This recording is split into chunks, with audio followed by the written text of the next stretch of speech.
दोस्तों आज की इस वीडियो में बात करेंगे बजाज हाउसिंग फाइनेंस स्टॉक के ऊपर। ये जो कंपनी है, एक तो जो हाउसिंग सेक्टर है उसको फाइनेंस करती है, ठीक है। पहला तो हमें ये पता होना चाहिए, ठीक है।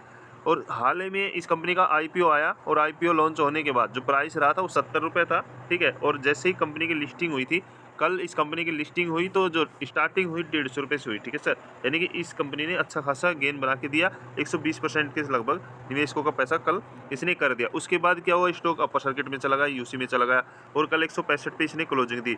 और वही हाल रहा, कोई सेलर नहीं थे, ओनली बायर देखे गए और आज भी स्टॉक में 10% की तेजी देखी गई तो स्टॉक 182 पे क्लोज हुआ सर।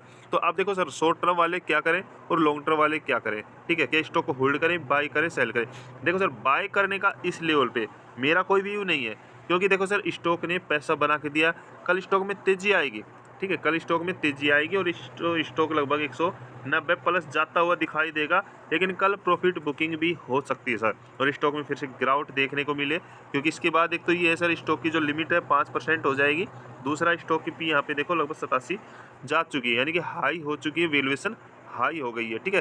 तो शॉर्ट टर्म वाले कल जो जैसी ओपनिंग हो, ठीक है, स्टॉक में देखो सर, स्टॉक जाने को भी कहीं भी जा सकता है यदि सेलर नहीं आए तो, ठीक है। यदि बायर लगातार रहे तो स्टॉक 200, 250, 300 भी जा सकता है, लेकिन बिना रिस्क हम कल से प्रॉफिट बुकिंग कर सकते हैं।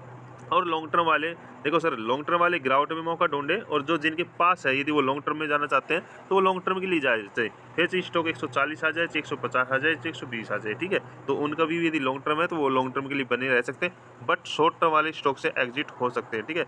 हालांकि देखो वैल्यूएशन पी हाई हो चुकी है स्टॉक की।